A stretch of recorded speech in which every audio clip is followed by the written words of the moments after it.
welcome back to my channel. So it's been a minute and I'm trying to get you guys set up here. Okay, so it's been a minute since I brought you a Scientology video, so here we go. Trigger warning, this is a Scientology video. It's going to contain my views on Scientology. If you find that triggering, go ahead and click off this video and go to some of my more beauty related videos that you will find on other parts of my channel. Anyway, it's been a minute since I brought you a Scientology video.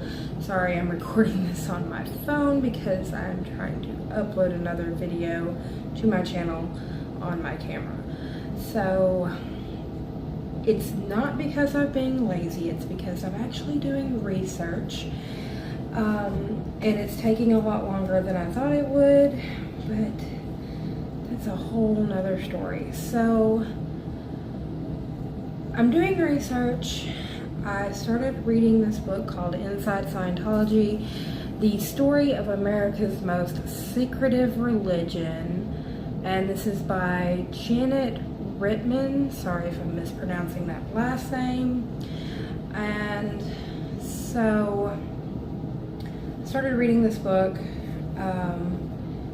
and I'm taking notes from this book, and that is what I'm going to be covering today. I'm just covering the first chapter, which is in regards to Hubbard, because I said I wanted to do a video covering Hubbard, and so I'm going to start with that.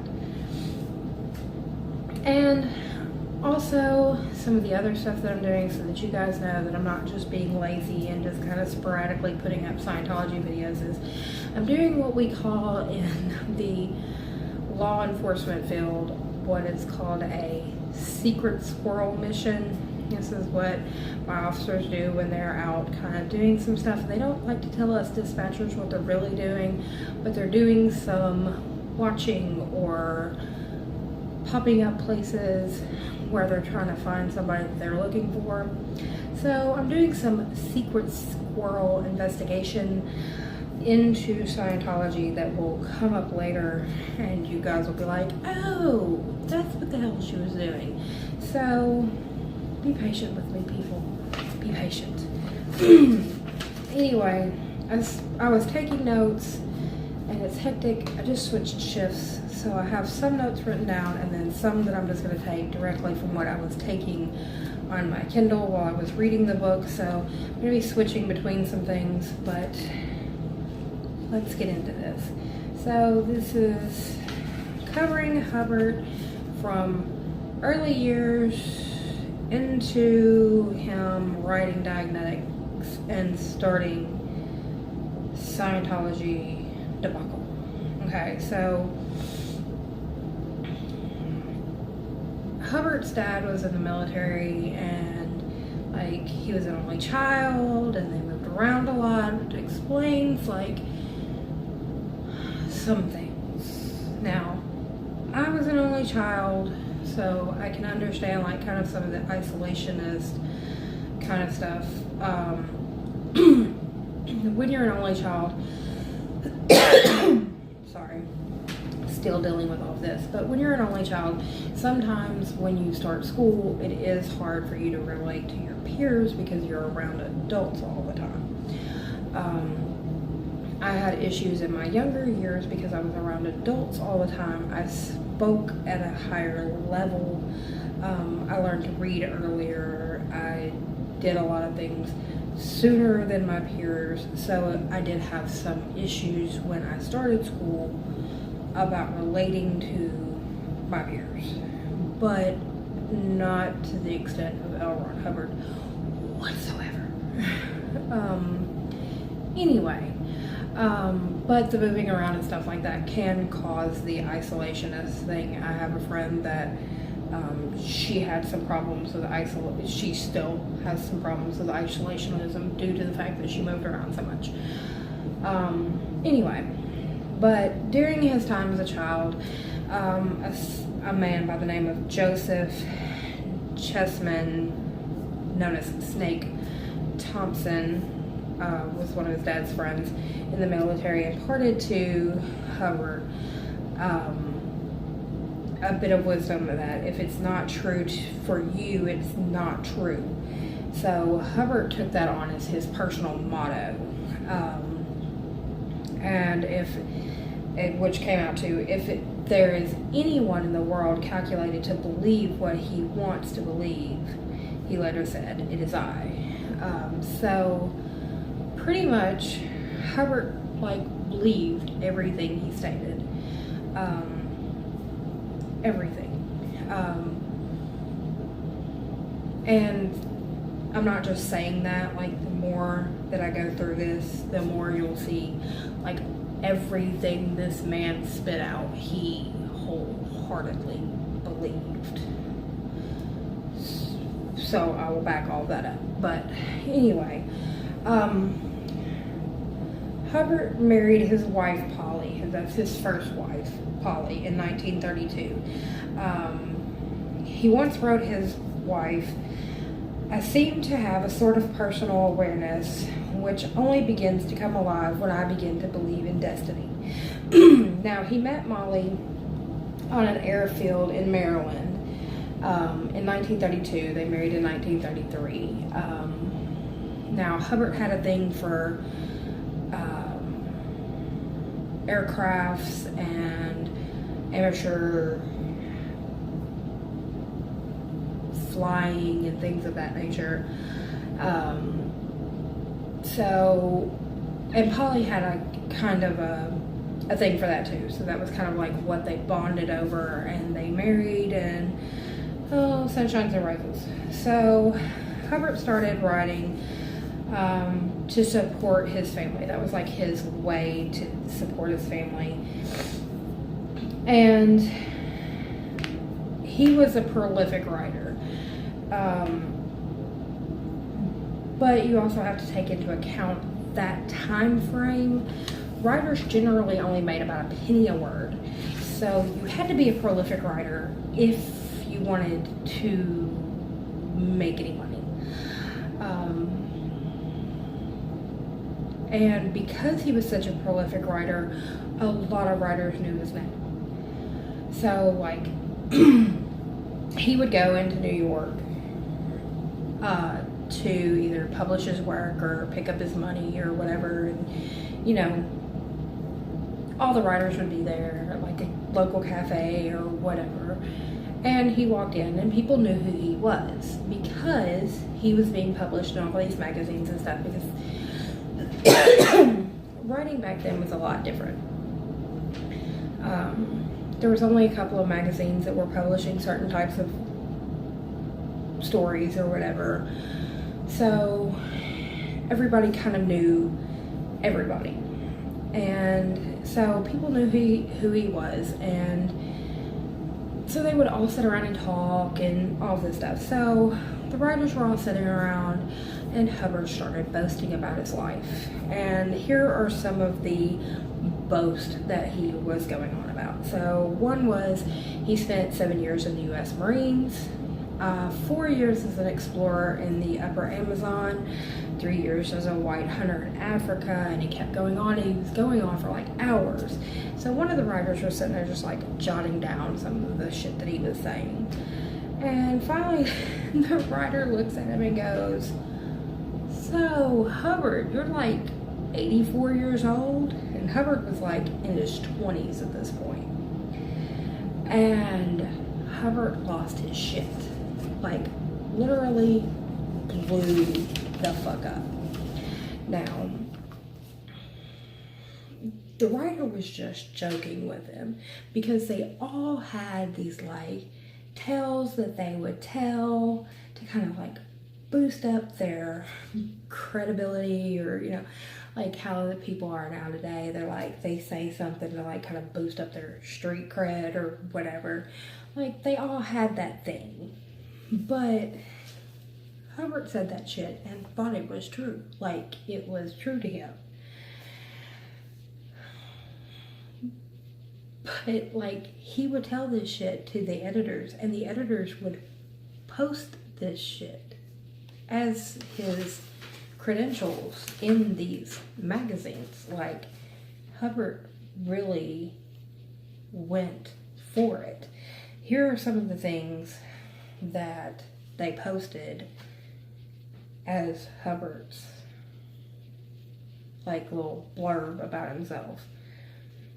One of aviation's most distinguished hellraisers, top sergeant in the Marines, a radio crooner, newspaper reporter, a gold miner in the West Indies, and a movie director / explorer. These were things that he was telling people that were being published in magazines about him. And he was saying these with such conviction that people believed them to be true.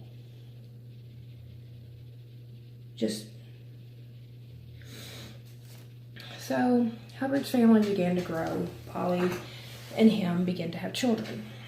So with this added the need for him to make more money. I mean, more people means more money.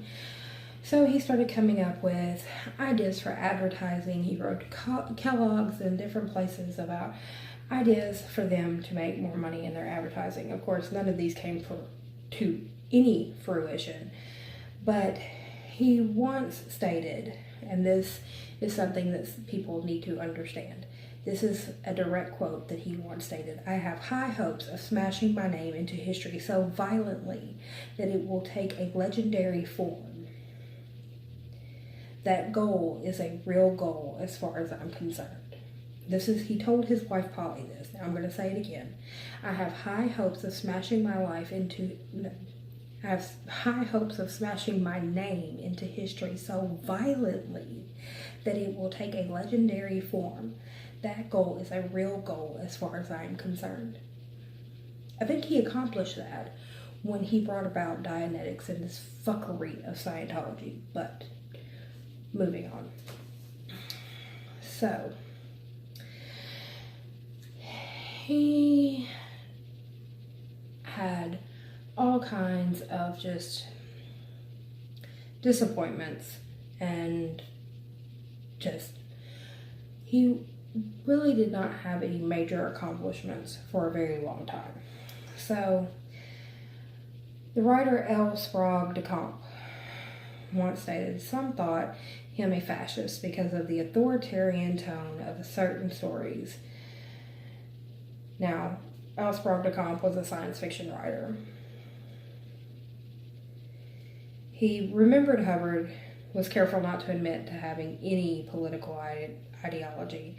He gave wildly different impressions of himself. One science fiction writer, then an idealistic liberal left, was convinced that Hubbard was a profound liberal. To others, Hubbard expressed withering disdain for politics and politicians. So he was very wishy-washy one way or the other, which, if you attempt to read any of his writings, or if you attempt to listen to any of his lectures, which I have attempted, and it is very hard to do.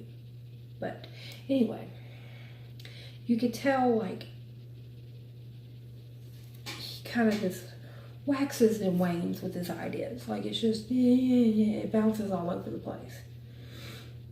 He was asked once about fighting in World War II, and he goes, "Me? Fight for a political system?" But the fact stood that he was desperate to join the military. So much so that through 1939, Hubbard several times wrote to the War Department applying for any way that he could offer his services. And he said, "I offer my services in whatever capacity that might be the greatest of use." Nothing came of those attempts. Nothing. The War Department's like, it doesn't. But in March 1941, we had finally entered World War II in official capacity. You know, after the bombing of Pearl Harbor, we were in it, you know. And Hubbard did one last-ditch attempt to join the military. He put in his application, and at this time, he was accepted. And he joined when he did this application, he had gotten a lot of letters of recommendation together from people that he knew. And in July of 1941, he was commissioned to be a junior lieutenant in the U.S. Naval Reserves. Now, junior lieutenant in the Naval Reserves. Just remember that, because if you go through Scientology rhetoric anywhere, they make Hubbard's military career out to be some glamorous, like, all-inclusive, he was a war hero, honors, this, that, and the other, such great performance, yada, yada, woo. He was a junior lieutenant in the Naval Reserves. Okay? Now, that leads me into the Church of Scientology makes his naval career out to be spectacular. Like, they make it out to be the shit. Okay? And Hubbard himself ranked himself as a Commodore and a Master Mariner and all of this while he was alive and running the Sea Org himself. He had those kids on that damn boat calling him my Commodore and yada yada woo. You were a damn junior lieutenant in the fucking Naval Reserves. You were not the damn Commodore. You're not no damn Master Marine or Master Mariner. You're a goddamn junior lieutenant. Get over yourself. And it gets worse. Oh, it gets so much worse. It gets so much worse. Just stay with me. The church even refers to him as a fearless hero. And all of this are images that were cultivated by Hubbard himself through his boasting and lying and just wild tales that he told to everybody that would listen to him. And this is what Scientology is based off of. A man that was a writer, a fiction writer for a living, who decided to make up a religion and did so, and has all these people blinded, even in death. But I digress. In reality, Hubbard had a lackluster career in the Naval Reserves. From the beginning, he was argumentative, boastful, and was easy to have his feelings hurt. And that was a direct quote from a supervisor. He was a behavioral problem from day one. They did allow him in April of 1943 to take the helm of a submarine chaser, but he was relieved of that duty a month later. And the reason why he was relieved of that duty a month later is because he entered Mexican waters and decided to take practice shots at the Los Corondos Islands. Because he's an idiot and didn't know what he was doing. Pretty much. Yeah. That's a Master Mariner there. That's Commodore material right there. So Hubbard goes on leave from the Naval Reserves. He gets leave time. Does he go home to his wife and his kids? No. He goes to Pasadena, California. That sounds right up there with a stunning personality right there. Most people, when they're in the military, when they go on leave, they want to go home if they have a wife and children. No, not him. He goes to Pasadena, California, and at that time, he meets up with some people. One of those people was Jack Parsons, and Jack Parsons had a house, and his house was nicknamed the Parsonage.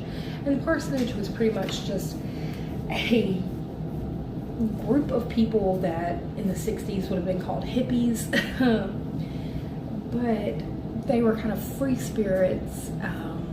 Jack Parsons was a person that followed Aleister Crowley. And for me, being a Wiccan, that is a huge thing. Jack Parsons actually had a personal relationship with Aleister Crowley. Aleister Crowley is a big person in the subculture of pagan religions. He is a prolific writer on pagan religions, and Jack Parsons trained under Aleister Crowley and had opened a coven in Pasadena, California, and was over a coven in Pasadena, California. Jack Parsons had opened his home to free-spirited people. It was kind of like an application process to get in.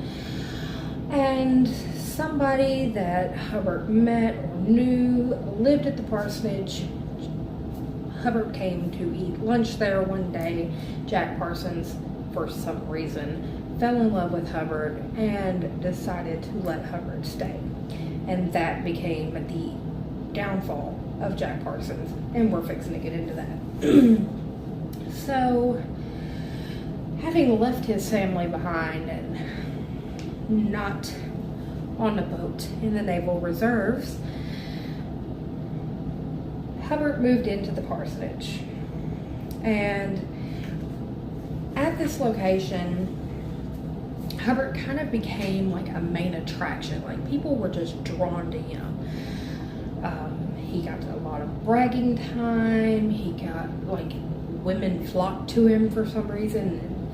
And I've seen a lot of pictures of Hubbard, like, when he was younger, when he was older.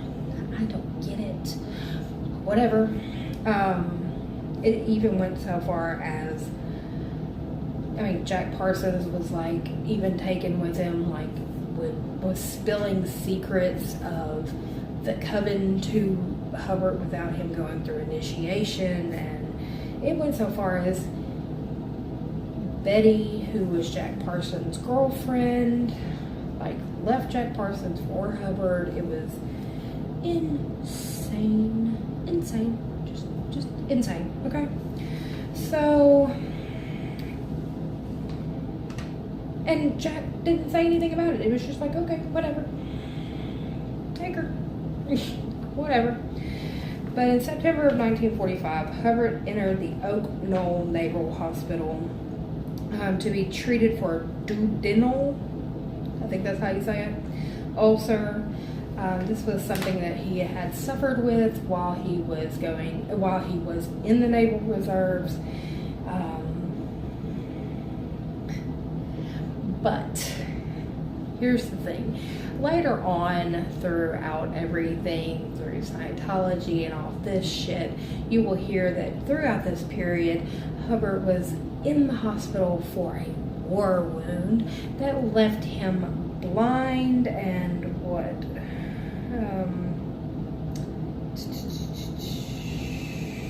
crippled and blind. Okay. No, you were in there for a fucking ulcer that you'd suffered from while you were in the Naval Reserves, probably because you got your feelings hurt all the time because you're a sensitive little pansy. But anyway,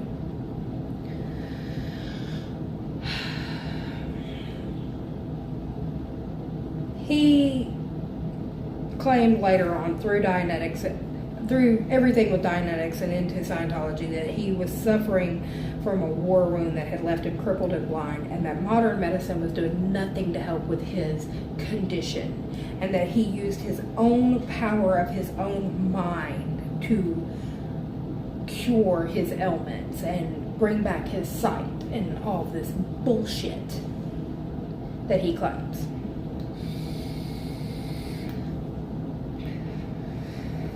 December 5th of 1945, Hubbard was discharged from the Oak Knoll Hospital and was officially detached from the Navy, at which time he returned back to the parsonage. Let's not go home to our wife and kids. Let's go back to the party house with my girlfriend and my buddies. At this time, Jack Parsons was involved in a magical practice where he was trying to conjure an elemental woman for himself. Because, you know, Hubbard had stolen his girlfriend. And he asked Hubbard to help him. Which I don't know why you would want Hubbard to help you, but okay, whatever. And Hubbard agreed and helped him in this process. After they completed the ritual, Hubbard contacted his agent, told him to expect a flood of copy from him because he was ready to write, but started suffering from writer's block. So Hubbard has no money coming in, with the exception of his check from the Navy, you know, from being in the Navy. So Hubbard comes up with a plan. He talks Parsons into going into business. He was like, me and you should go into business. Then he'll be like this silent third party. Somehow he gets Parsons to agree. Parsons ponies up 21 grand. Hubbard puts up $1,200. Parsons, 21 grand. Hubbard, $1,200. They created the business called Allied Enterprises, and it was supposed to be like they were going to make profits off of their capabilities and crafts of each partner. And Hubbard's primary job was to come up with the ideas. Anybody else see a problem with this? I mean, because I see a few blinding issues. So, Hubbard's first idea, they should go into the yachting business. So, he tells Parsons, hey, I'm going to get 10 grand out of the business account. Me and Betty are going to go down here to Miami. We're going to get 2 yachts. We're going to bring them back. Everything's cool. We're going to make a bunch of money. It's going to be great. And since, you know, he's been bragging about how, you know, he's a master mariner and all this stuff, and he's had such a great career in the naval, you know, in the Navy, Parsons is like, oh, sure, that sounds great. That's wonderful. Yeah, do that. So, Hubbard and Betty take this 10 grand. They go to Miami. Parsons starts to get worried because he hasn't heard from his partner in a month. So, a lot of people at the parsonage, and even Aleister Crowley himself, start telling Parsons, hey, think you've been scammed, buddy. Pretty sure you've been scammed. So, that was in April of 1946 when they left. So by May, he hadn't heard anything. So in June, Parsons flies down to Miami to see what the fuck is going on with my money. And it's a pretty good thing that he did, because when he gets down there, he finds out that Hubbard and Betty, who is now going by the name of Sarah for some reason, have taken out a $12,000 mortgage on his home. They bought 2 schooners and a yacht, and have hired a crew with his money, and they were preparing to sail away. Now, right before Hubbard left, he had contacted the chief naval personnel and asked for permission to leave the country to sail around the world, because he wanted to collect writing material. Now, Jack Parsons had no idea about that. So Hubbard had no plans on coming back to Pasadena. He'd gotten what he wanted. He'd gotten some money out of Parsons. He'd gotten a girl, and he was gone. Yeah, that's high religious material right there. So Parsons secured an injunction, stopped their asses real quick. And dissolved the Ally Enterprises. So, in exchange for Parsons agreeing not to press charges, Hubbard and Sarah, or Betty, agreed to pay half of his legal fees and relinquish the rights to the schooners if they were allowed to keep the yacht. And give him $2,900, which is, like his part of the yacht. So, they got all that tied away. Parsons returned back to Pasadena. And at that point, he sold his house. Parsonage at that point fell apart. Like, his whole, mindset was just done. Done. So, going back to L. Sprague de Camp, he advised that he was skeptical of Hubbard from the beginning. Like, he was just like, He had a prediction of Hubbard. He said, Hubbard would arrive in Los Angeles broke, working the poor wounded veteran racket and all it's worth, and looking for another easy mark. Don't say you haven't been warned. Think Ron went to pieces morally as a result of the war. I think he's fertilizer, that he always was that way. But when he wanted to conciliate or get something from someone, he could put on a good charm act. What the war did was to wear him down to where he no longer bothers with an act.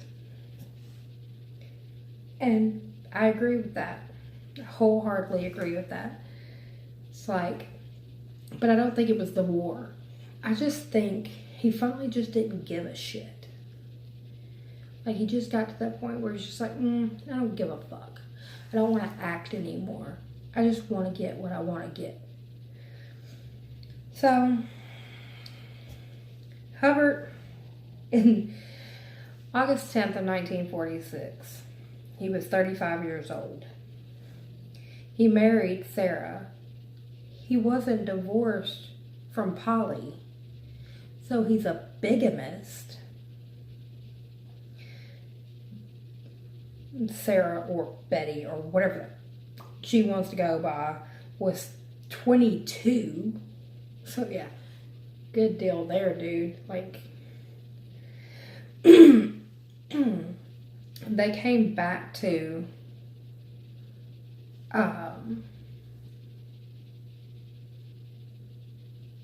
Laguna Beach.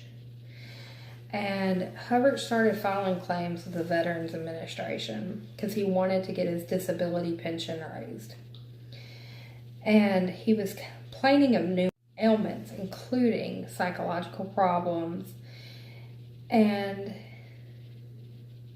he appealed for psychiatric counseling. Now, this is a man who throughout Dianetics and throughout a lot of stuff in Scientology just pounces on psychiatrists and psychology and all of that. Now, you're writing several letters to the VA wanting psychiatric help. Ironic. October 15th of 1947, Hubbard complained of long periods of moroseness and suicidal inclinations. That's nice. He said that symptoms that are in more recent years might suggest a form of post-traumatic stress disorder. So, he's writing symptoms that nowadays people would call PTSD. But, back then there was no PTSD. But he avoided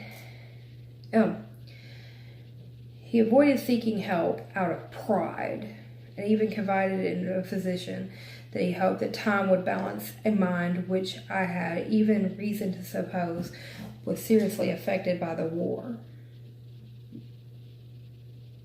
From what? Anyway, he said, I'm utterly unable to approach anything like my own confidence, he wrote.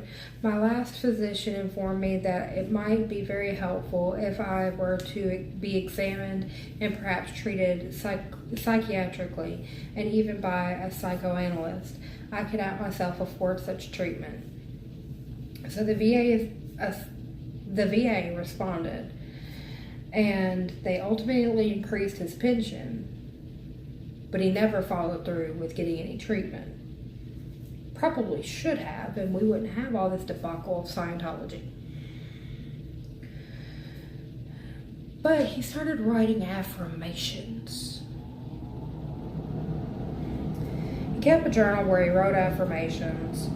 He said it was an experiment to reestablish the ambition, willpower, and desire to survive, the talent and confidence in himself. Why? But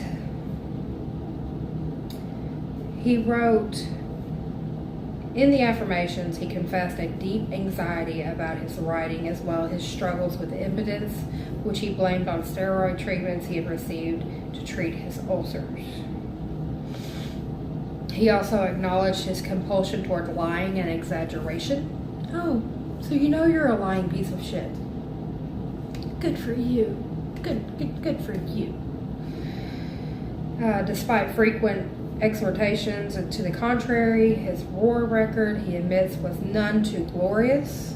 Oh, so you know that you lie about your war record. Oh, good for you. Now, can we get the rest of Scientology to realize that he's a lying piece of shit? But he added that he must be convinced that he suffered no reaction from any disciplinary action. His service was honorable. You fucking went into Mexican waters and fired on islands for practice shots. That's not honorable, you dumbass. That's stupid. Anyway. So, moving on, he kept going on and on in these things. So there's several quotes from him, such as, men are your slaves, elemental spirits are your slaves, you are power among powers, light in the darkness, beauty in all. Here's another one. You understand all the workings of the minds of humans around you, for you are a doctor of minds, bodies, and influences.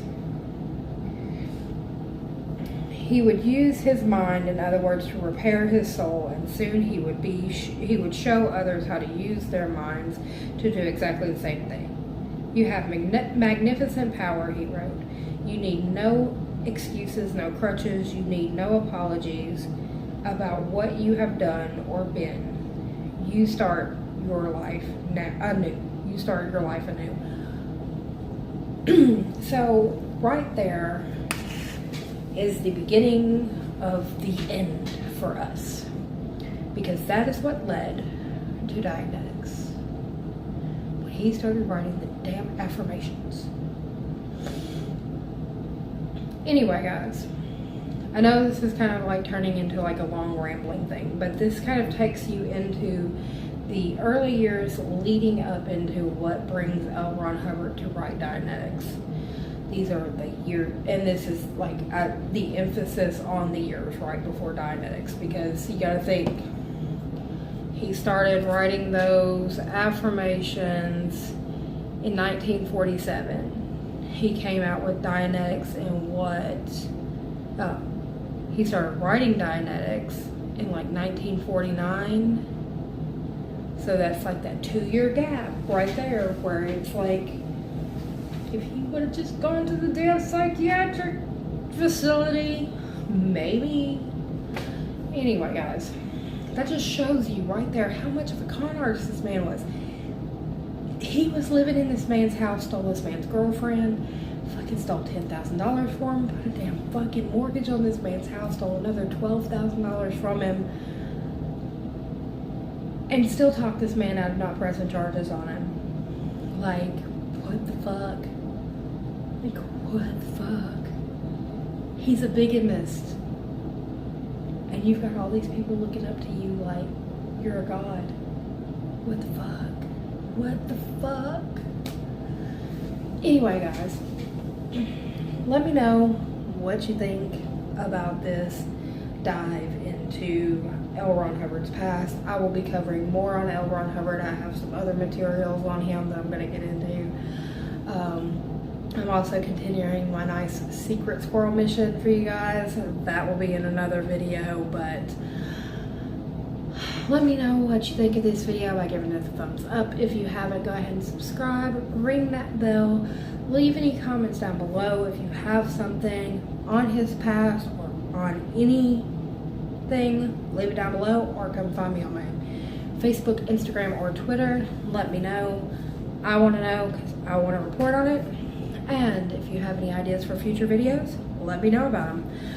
I am trying to cover this in any way possible, so I'm open to suggestions, and I will see you guys on the next one. Bye for now.